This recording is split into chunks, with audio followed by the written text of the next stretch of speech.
Irreverent, entertaining, cool. You're listening to LA Talk Radio.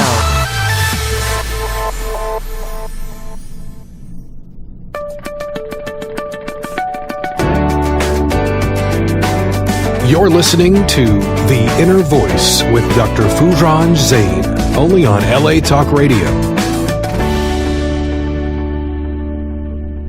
Hello, everyone. I'm Dr. Foojan Zeine, and welcome to the Innervoice Show. This show is about making a difference in your life so that you can create a free mind and a heart filled with love toward creating a fulfilling life for yourself and pretty much everyone around you. Because if you're fulfilled and you're satisfied and you're happy, probably you create happiness for everyone else around you. I'll bring you the latest research in the realm of human sciences, and we'll talk to experts in their field to bring you the jewel of their knowledge and their wisdom. It's the holidays. Happy holidays. And I want to request from you to go and get my latest book and give it as a gift to everyone and to yourself. Life Reset, the awareness integration path to creating a life you want. It's out of the latest psychological model that I'm presenting it to you in a series of exercises. Wouldn't that be amazing if you have this book and you work through at the beginning of the year, creating a whole new life for yourself, the one that you create and co-create with the world the way you want it. You can get my Life Reset book at my website at foojan.com, Foojan.com. You know, I consult with people in my offices of Irvine, Woodland Hills, and Beverly Hills in California, and I do online. So even if you wanted to talk to me, I would love to be able to speak with you. Just go ahead and go to my website, Foojan.com.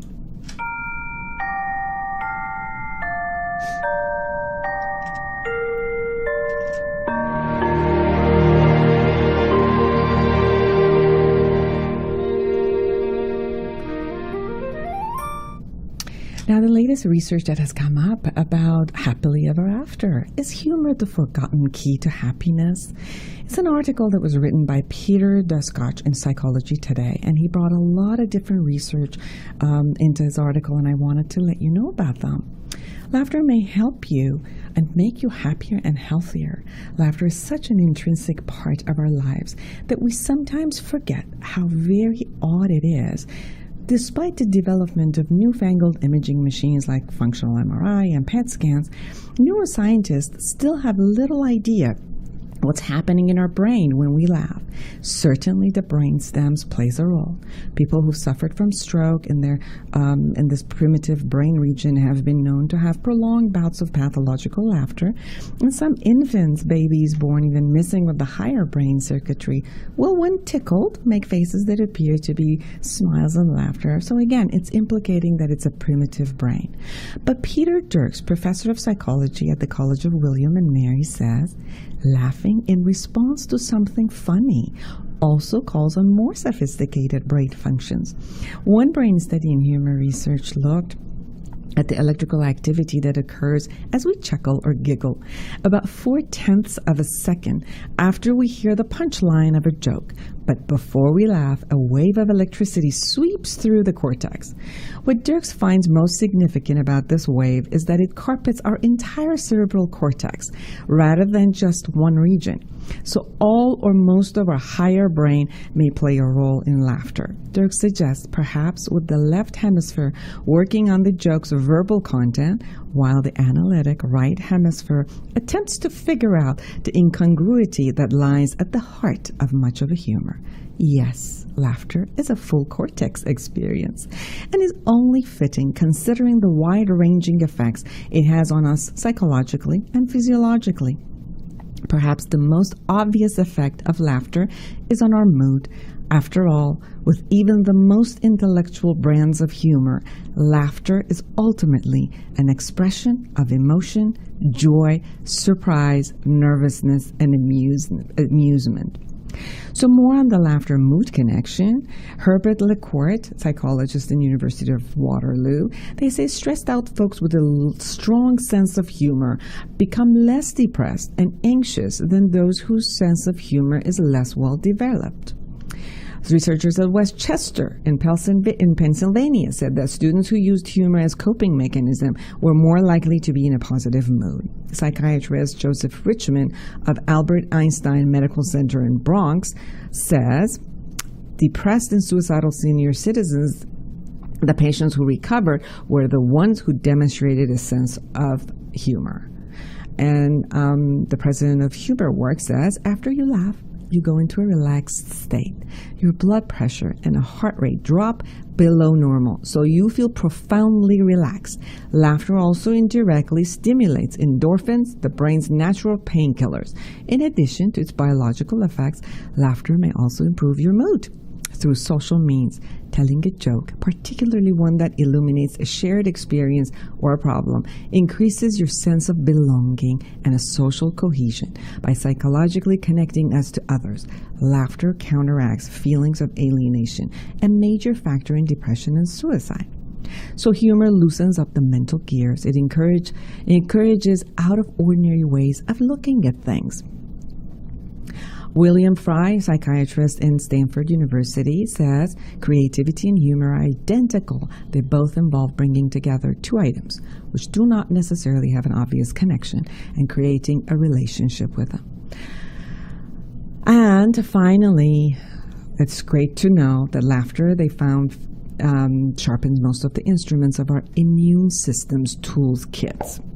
Laughter also increases production of immunity-boosting gamma interferon and speeds up the production of new immune cells. And it reduces levels of stress hormone cortisol, which can weaken the immune system. Now, in order for you to be biologically, physiologically, psychologically happier, then stay tuned, because we're going to be talking to Maz Jobrani. What's up, DC? There's a lot of anti-immigrant sentiment right now. People need to know that we love America. We come here for a reason, and we contribute to America in many ways, right? Some immigrants actually voted for Trump because they wanted fewer taxes, but they ended up with fewer relatives. And I went down to the protest. Yeah, it's so much fun. Suddenly, the riot police came out, but the white dudes did not care. They're just out of my way, copper. Here I come. It's my right. I'm in the back. I'm like, calm down, white guy. You're gonna get us in trouble! Kids are running the world now. You know how I know? Because when I was a kid, I used to have to play with the kids of my parents' friends. Now I have to play with the parents of my kids' friends.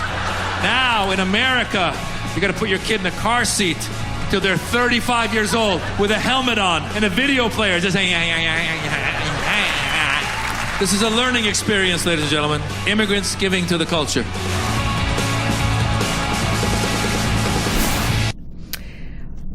I am so excited to have Maz Jobrani, a comedian, actor, humanitarian, and to me, just an amazing, great guy. He can currently be seen starring in the CBS sitcom Superior Donuts, Mondays at 9 p.m. Maz's first original Netflix stand-up special, Immigrant, was filmed at the Kennedy Center and is currently available for streaming. He has also put out 3 other solo specials on Showtime, including Brown and Friendly, I Come in Peace, and I'm Not a Terrorist, but I've played one on TV. In the spring of 2016, he performed at the White House, where he had the privilege of introducing Michelle Obama. He was founding a member of an Axis of Evil comedy tour, which aired on Comedy Central in 2007. Maz starred at the title character in the award-winning indie comedy Jimmy Westwood, American Hero, a film which he co-wrote and co-produced and is now available on all major Sidney Pollack's The Interpreter and Ice Cube's Friday After Next. Wait a minute. No. Let me say that again. A film which he co-wrote and co-produced and is now available on all major outlets online. I was just watching and hearing you to see if you were awake or not. He has co-starred in many films, including Disney's The Descendants, Sidney Pollack's The Interpreter, and Ice Cube's Friday After Next. With over 50 guest star appearances, Maz can regularly be seen on television's most popular shows.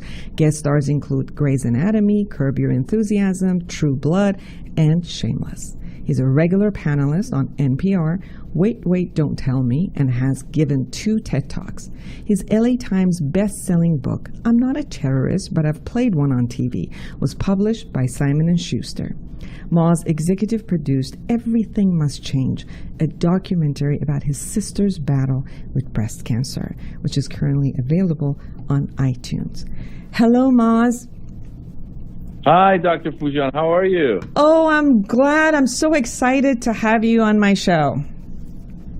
Thanks for having me. I'm excited to be here.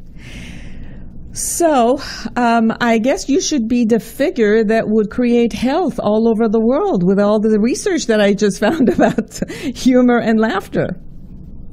Yeah, I feel like I learn when I listen to you speak, but absolutely, I hope we have some sort of effect on people. I know that there's these laughing clubs that they have in India where they just go out and laugh. And I truly believe that laughter can be healing in many ways. I think that you take on a lot of different roles. As I've watched much of your career and have been a fan for many, many years. And I've watched you not only take on a lot of the social aspects and provocative conversations, obviously political conversations as they are. But let me know about one thing which I think is interesting for me and many of the listeners, which is as an immigrant yourself. And through times that obviously an Iranian immigrant, both like being an Iranian and then being an immigrant, has been a source of controversy in the United States. And yet the way that you have handled your own career has been a non-stoppable concept. Like nothing has stopped you. You are moving ahead on acting, on television shows, on comedy, on everywhere that you are in the media. What supports you and helps you to succeed and take those steps, regardless and with all the obstacles that are in front of you as both an Iranian and an immigrant? Well, it's funny you asked that question. I was just talking to my 10-year-old nephew about work ethic and finding what you love doing. And as a kid, coming from an immigrant family, especially an Iranian immigrant family, as you know, a lot of immigrants want their kids to be lawyers and doctors and engineers, and they have certain things in mind for them. And I came to America when I was 6 years old, so I grew up with the American culture. And I remember being around 10 years old and seeing Eddie Murphy do stand-up for the first time and really falling in love with that. And then at 12, I started doing plays in school, and then I was in love with being on stage. But my Iranian parents still didn't understand that, and they were kind of continuing to push me towards being maybe a lawyer or a doctor or something like that. And I just kept flirting with acting and comedy throughout my life, and I finally realized it was my passion. And it wasn't until I was in my mid-20s when I had this light bulb moment. I was working in an advertising agency, and I'd been doing plays and I'd been doing some comedy just as a hobby, but I realized you live once, and why not go for it? And also, you live once, you can't live your life to please other people. You can't live your life to please your parents. So I went for it, and it was something I loved doing. And so once I got into it, there was not a question of not moving forward. I've tried many other paths in my life, work-wise, and when there was rejection in those other paths, I quickly quit and looked for other things to do. But when I got into comedy and got into acting, I knew that this is what I love doing. I feel alive on stage. It's where I'm very comfortable. And so I just moved forward. And then this whole thing of being an immigrant and being Iranian, that just was part of what do I talk about? And I took a stand-up comedy class when I first started, and they said, talk about what you know, talk about what makes you different. And I was the only Iranian American in that class. So I started talking about my Iranian American experience. And that just became part of who I was. And the beauty of talking about your experience is you realize, and people realize, how much we have in common. So when I do jokes about my Iranian parents, I've had, Mexican audience members laughing because they have similar experiences, or I have even non-immigrant audience members laughing because we all have parents who speak to us in similar ways. So it's amazing how much an immigrant story is relatable to others. And then the political atmosphere that's around it, again, doesn't concern me as much, just because I'm just on stage doing my thing. I'm not a politician running for office, so it's not like I need people's votes. I just need people to come and hopefully laugh at what I'm trying to make funny. Right. And I'm sensing from what you're saying, I'm hearing that you're saying if you have passion about something and you know that it's your nature to be doing that, to living, being that, whatever it is, that you just kind of move forward, and everything else might be negative around you, but if this is who you are, you finally find your way and become successful no matter what. Is that what I'm hearing? Is that what your experience was? Yeah, and I think it is about, hopefully, I think a lot of people have a hard time finding what they love doing. Mm-hmm. As kids, we go out, we play.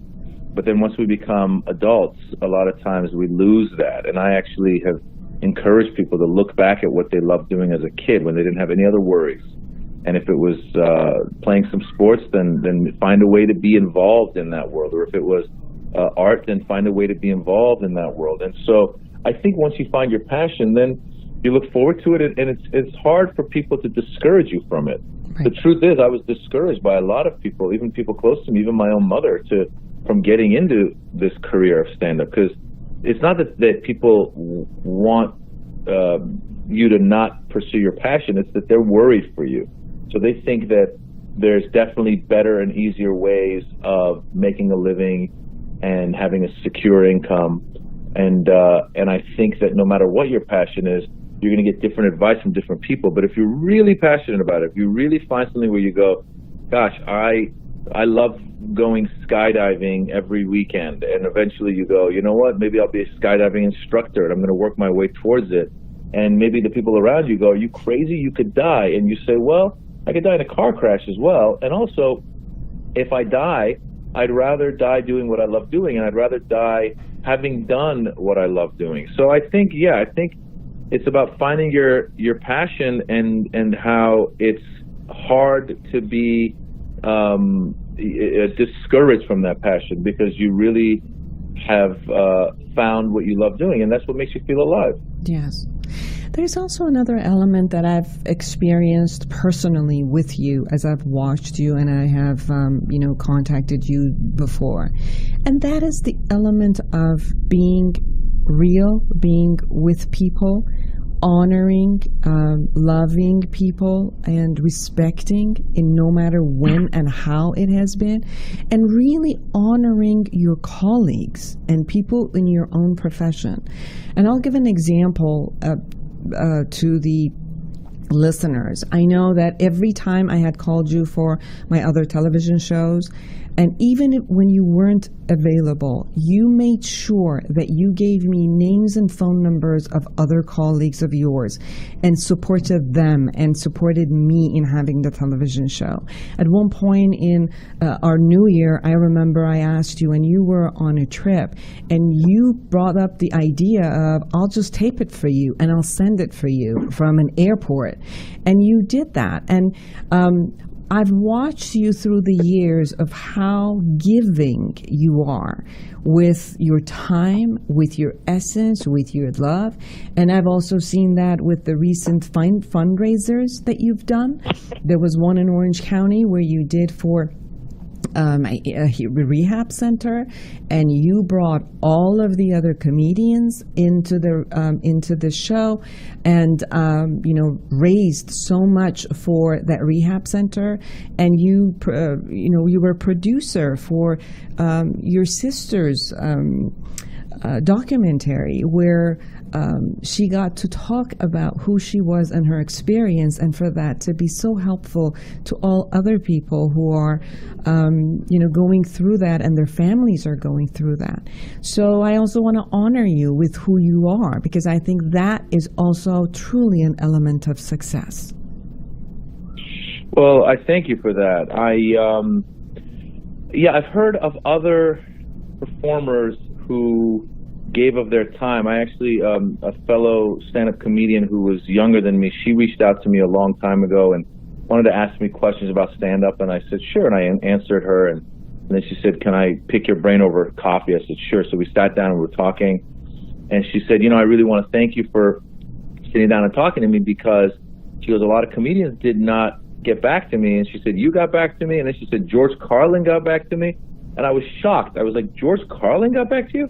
And she goes, yeah, he was in town doing a show, and he said he was on his way to the airport, but he would gladly sit down and talk to me. And so I think that people that are much busier and even, I would say, more successful, like George Carlin is a legend, to hear that he was giving of his time makes me go, well, I should continue to give of my time. And so I think if you have any knowledge in any field, if you can spare some time for people that are interested in that field, then it's worth responding to an email, or if you have time, grabbing a coffee or getting on a phone call. And by the way, there's a way to weed out people that are serious and people that aren't serious, because a lot of people contact me, they want to get into comedy, and I say, okay, you need to get on stage 5-10 times a week, you need to do this for 5 to 10 years, and eventually you'll start seeing results.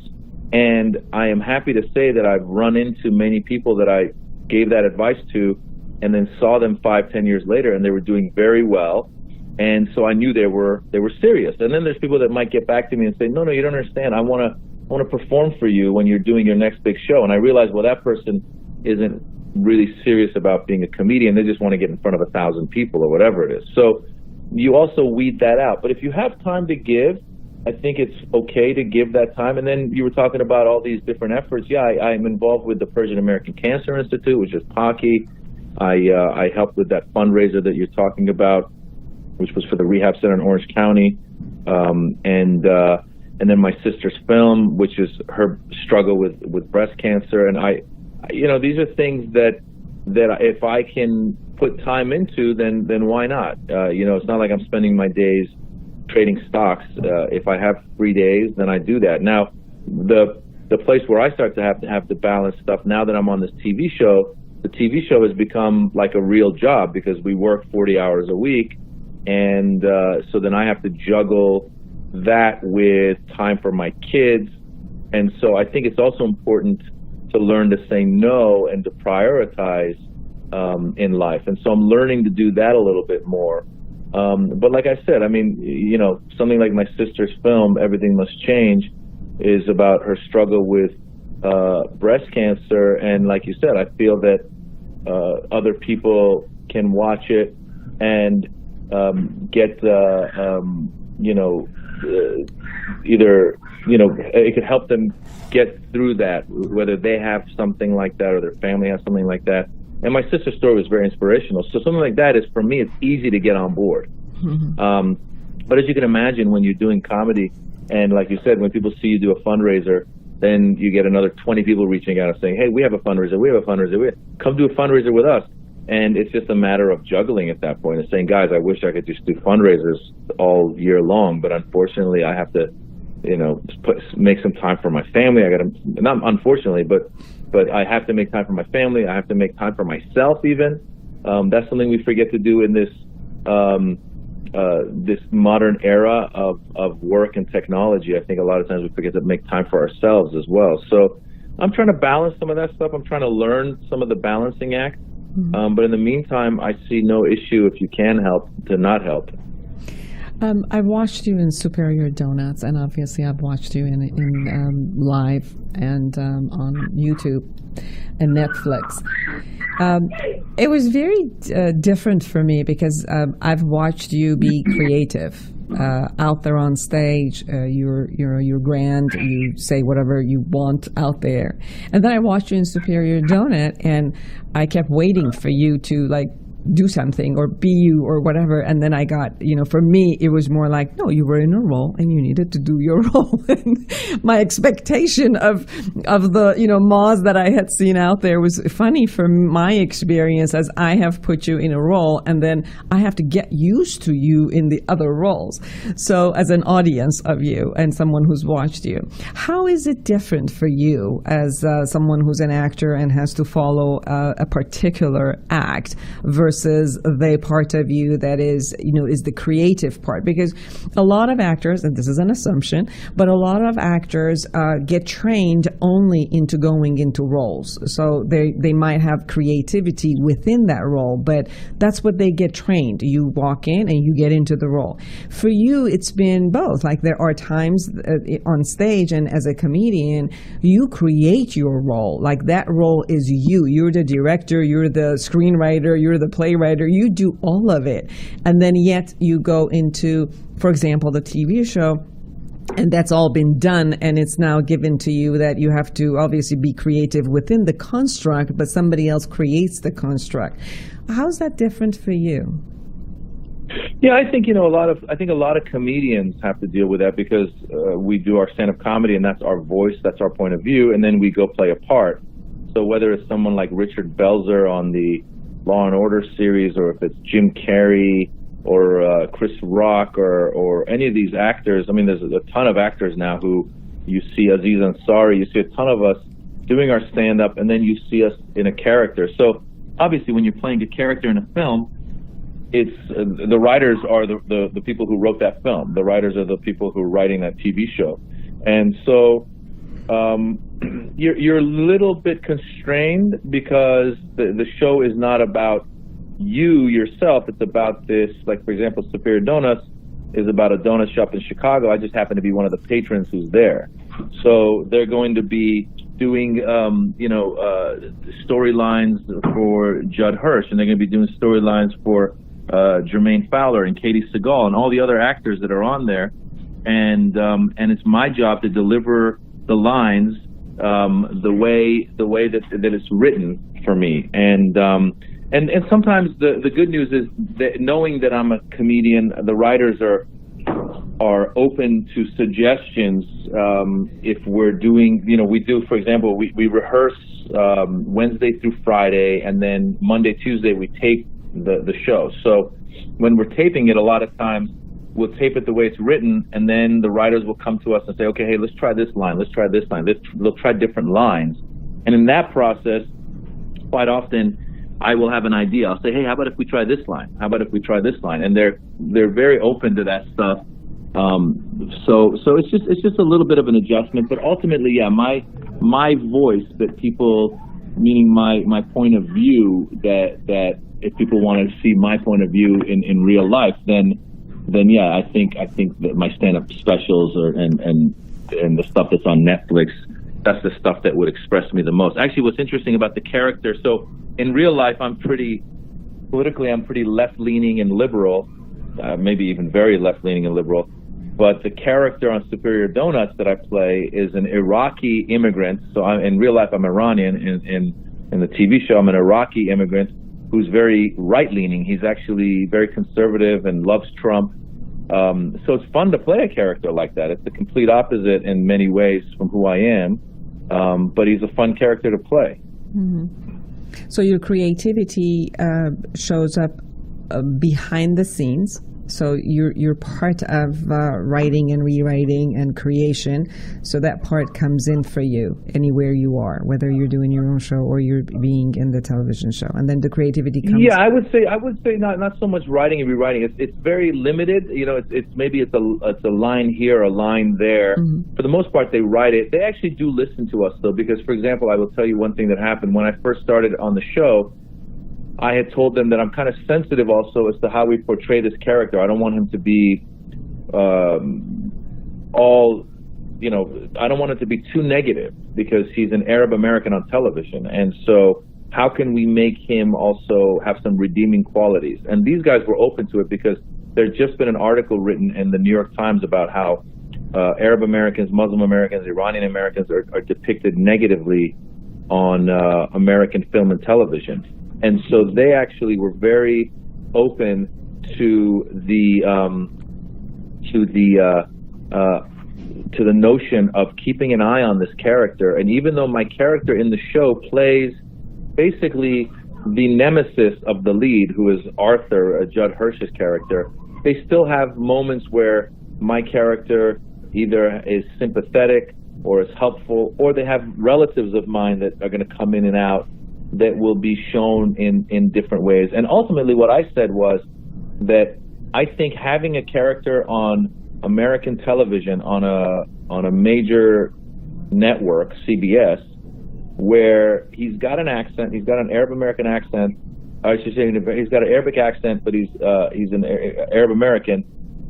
Having that character on TV and having people in America watch that character and laugh at the things that he says, I think is a good thing in the long term, because people will see this character, and normally when you see a character with a Middle Eastern American accent, on American television, he's usually a terrorist trying to, take hostages. But in this case, he gets to say a lot of funny things.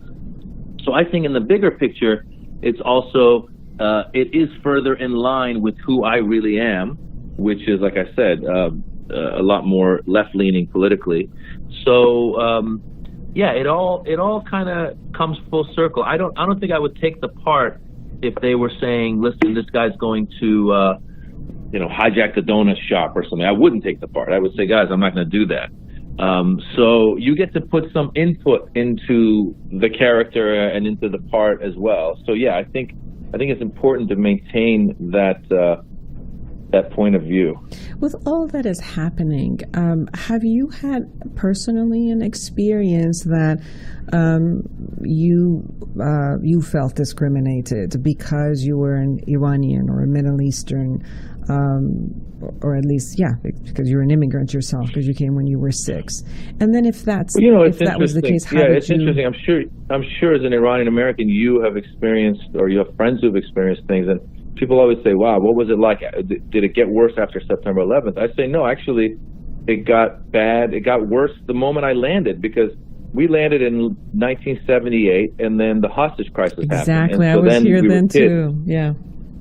Yeah, so we were kids, and we were being teased, and other kids were being beaten up, and already it was bad. And then it never got good. I don't think there's never been a time when in the general public I could say, oh, I'm Iranian, and then they would say, oh, that's great. Now, I've lived in cosmopolitan places, so the people that I live with are very international, and they get it, and they are open-minded, and I'm not being bullied throughout my life. But I think if you take the general population, you can see it as a result of this travel ban, how a lot of Americans, they said a majority of Americans actually supported the travel ban because they really bought into this idea that it's going to make America safer, whereas none of the countries on the travel ban had ever committed an act of terror in America. So people don't look at nuance. They just hear what they hear and they go with it. So when they hear, oh, Iranians have taken Americans hostage, then they go, oh, Iranians are bad. But they don't think about the fact that the Iranians who've come to America definitely don't support what the regime did. We actually ran away from the regime. If anything, we are on your side, but now you're beating us up. So that happened early on. And then throughout my life, I've experienced things in high school. One time I was with a bunch of friends, and one of the kids with us was speaking Persian, and some guy in this restaurant tried to pick a fight with us and said, this is America, you need to speak American, and he wanted to fight us. Then my mother, after September 11th, had a few people say things to her because she has an accent.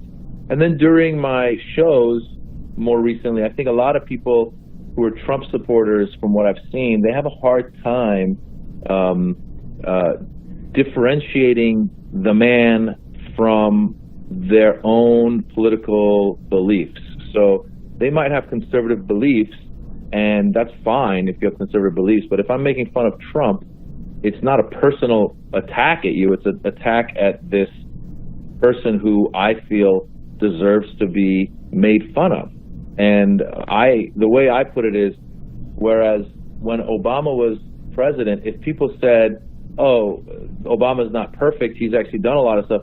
Under Obama, there was more drone attacks than under any other president before him. Then as someone who's an Obama supporter, I would say to you, yes, you're right. I agree with you. He did do that, and that's not a good thing. And he should be held accountable for that. But if you bring that up a lot of times to Trump supporters, if you say he's had predatory accusations against him from women, he admitted to groping women. He's made anti-Muslim comments. He's made racist comments. When you bring all these things up, a lot of times I feel that some of the Trump supporters have, or I should say some Republicans or conservatives have felt like it's a personal attack.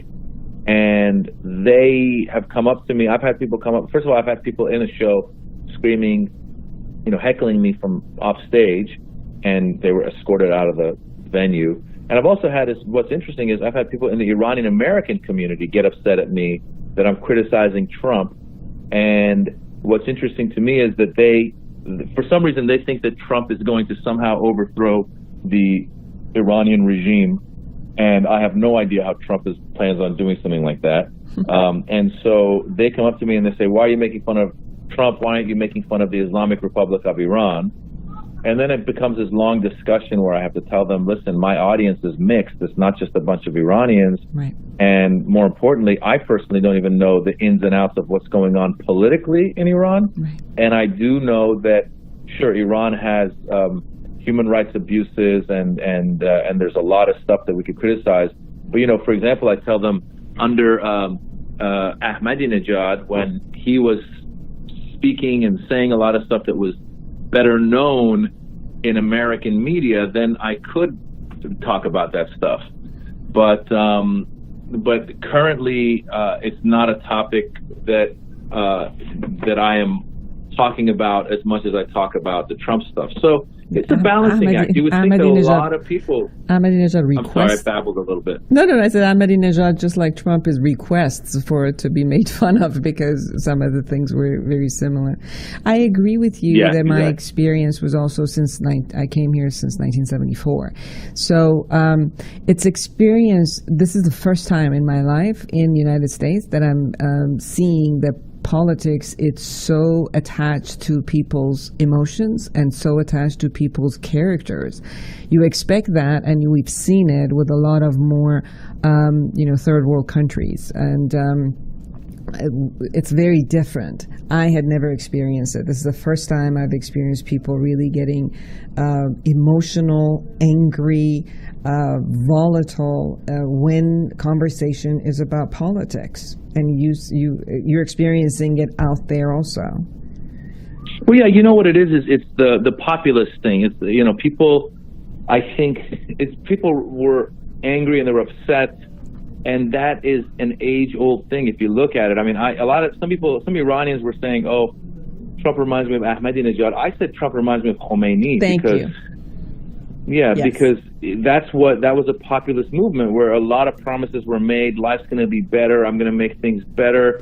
Vote for me. I can do it. It's called, it's the cult of personality. I will be the guy. I will be your savior. He even said it at the Republican National Convention. He said, only I can, I forget what the wording was, something, only I can save you or protect you or something. And when I heard that, I said, oh my God, that's really, that's despotism. And that's a scary, scary thing to hear one individual say. Yeah, and you're the psychologist, so you can probably evaluate him better. But he seems to have a lot of narcissistic, megalomaniac qualities. I think of, when I see him, I think of Muammar Gaddafi. I think of, like I said, Ayatollah Khomeini. I think of these people who probably felt that they were chosen somehow and they could do no wrong. And the fact that the man never apologizes or says I was wrong in this case, and even when he says he was wrong on something, then he comes back and says, well, no, I take that back. So he somehow has convinced himself that he can never be wrong. And you know what? One of my analyses that came to me the other day, I said, I think it's almost like a cult. It's the cult of Trump, in that you promise and promise and promise and show that you're successful. Even when you're not successful, even when you've had bankruptcies, you're still successful. You're still moving along. You're still moving along.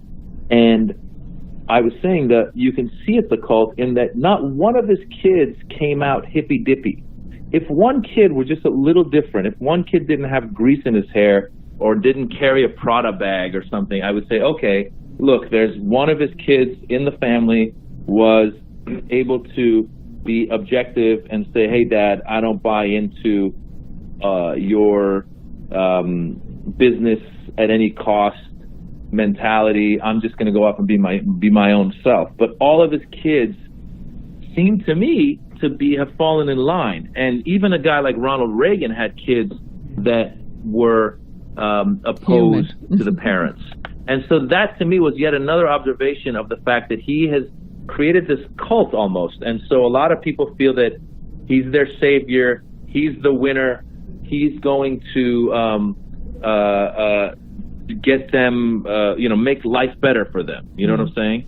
Well, it seems like it's a lot of power of enrollment. I mean, you're in show business. You get that when you go on stage, there are things that you have learned as their techniques, their skills that you have learned as a performer in how to handle the room. You know exactly how to handle the room. You've had to learn how to handle the room in a way that you know when the punchlines are, how to say your sentences in a particular way to shift the mood.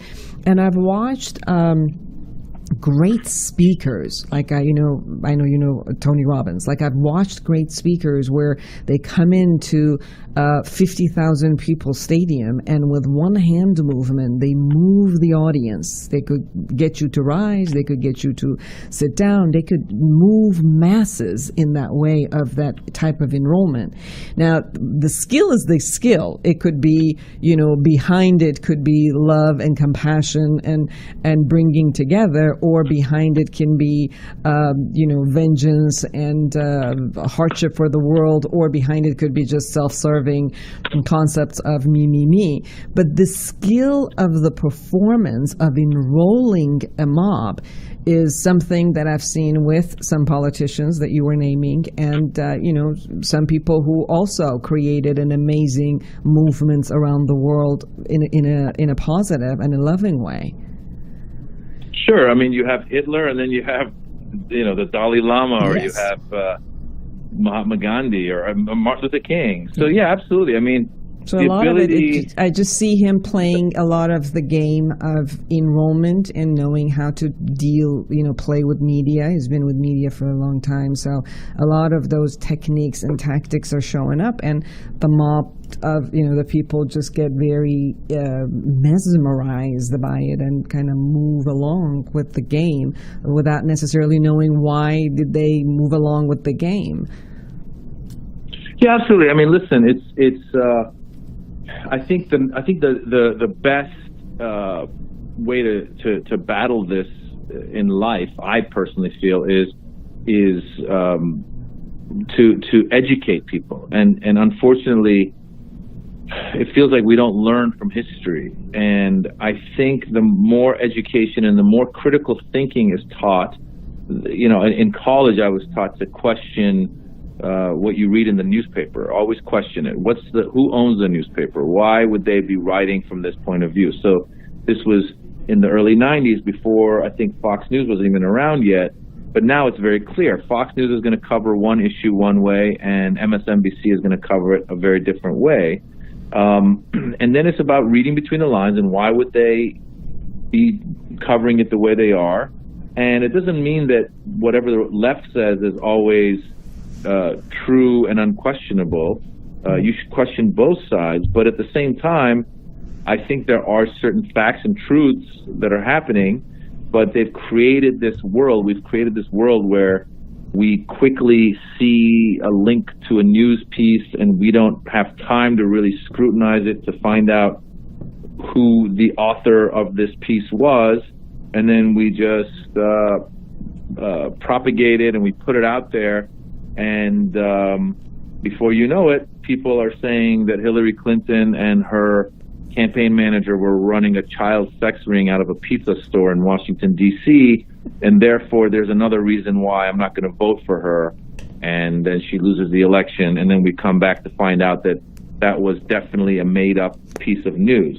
Right. So we live in this world where I think education is not as, and critical thinking is not as valued as it should be, and it's not as prevalent as it should be.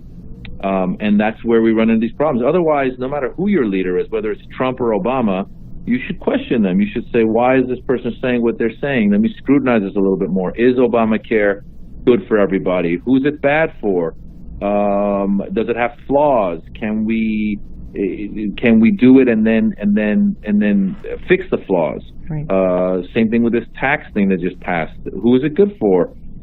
Is it, am I going to just close my eyes and say, yeah, next year I'm going to save $1,000 on my taxes, but who cares that in whatever it is, 8 years, 10 years, that price, that savings goes down? And also, just logically speaking, if we're creating a larger debt, who's going to pay for it? How are we going to pay for it? So Right. I think a lot of people just buy the Kool-Aid without asking questions of the person that they support.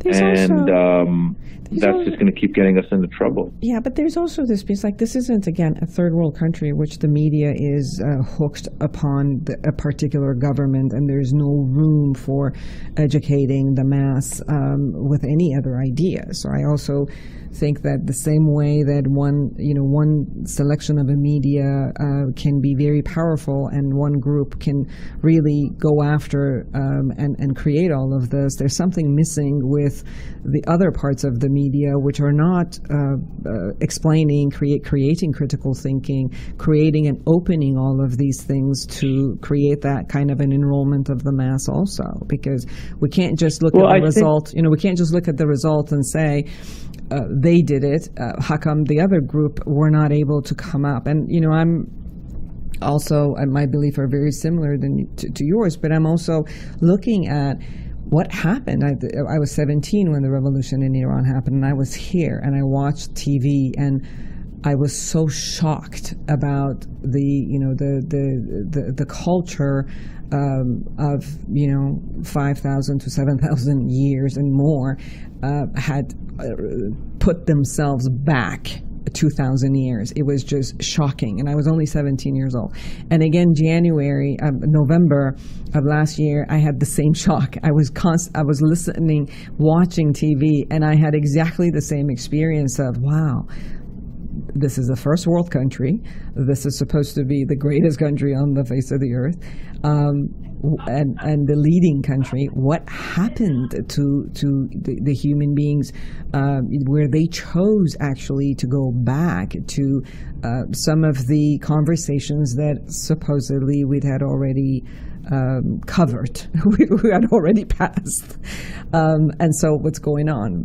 But then you get that also now. There's a space of transparency, which was happening with all the entertainment and the sexual harassment and all of that. So there's also a media that can create transparency. There's also a media that can open up conversations and go into a tipping point of bringing that.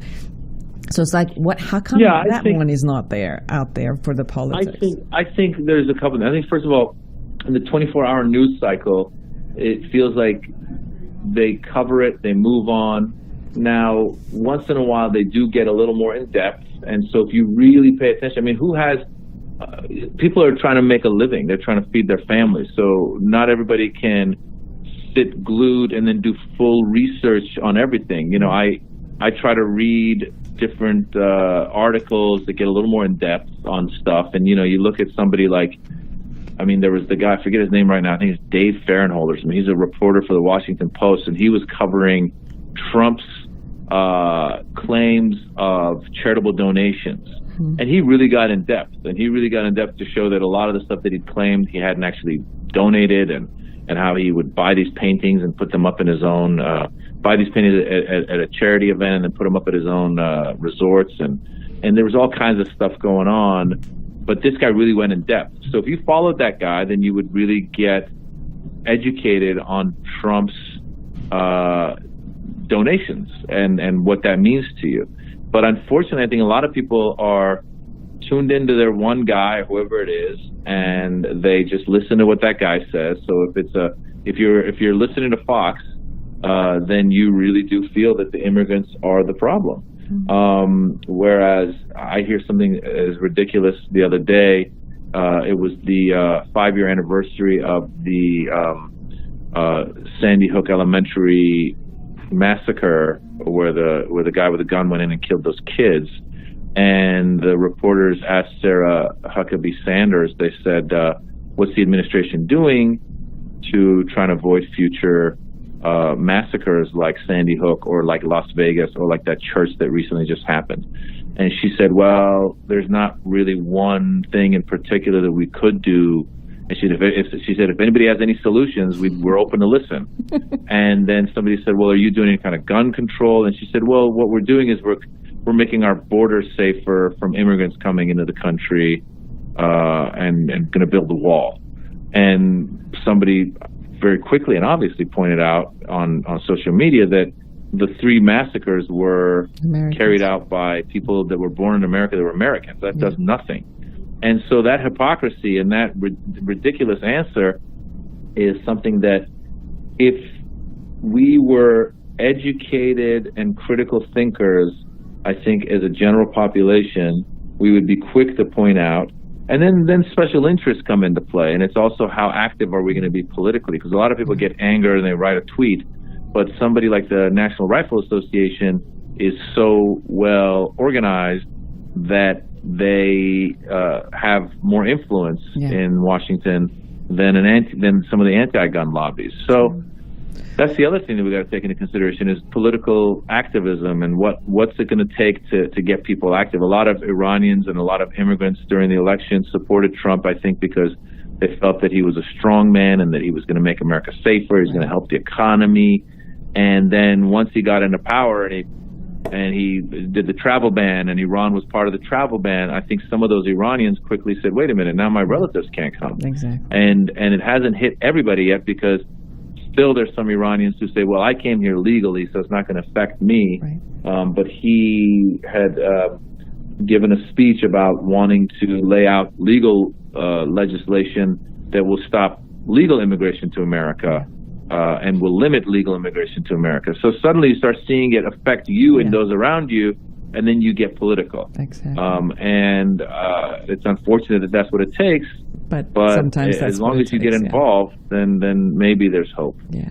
Maz, thank you so much. I wish I had another 3 hours to talk to you. I really enjoy speaking with you, listening to you, hearing you, and thank you for who you are, for the Iranian community, for the community at large, and the way that you open up conversations and in humor and create a different listening where very important factors can be listened to in a non-threatening way. So hopefully the message goes through.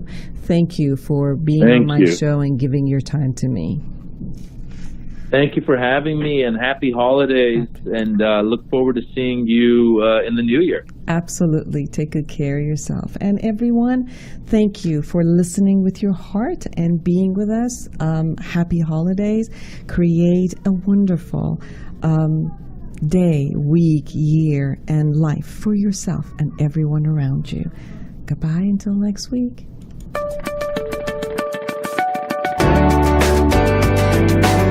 You're listening to The Inner Voice with Dr. Foojan Zeine, only on LA Talk Radio.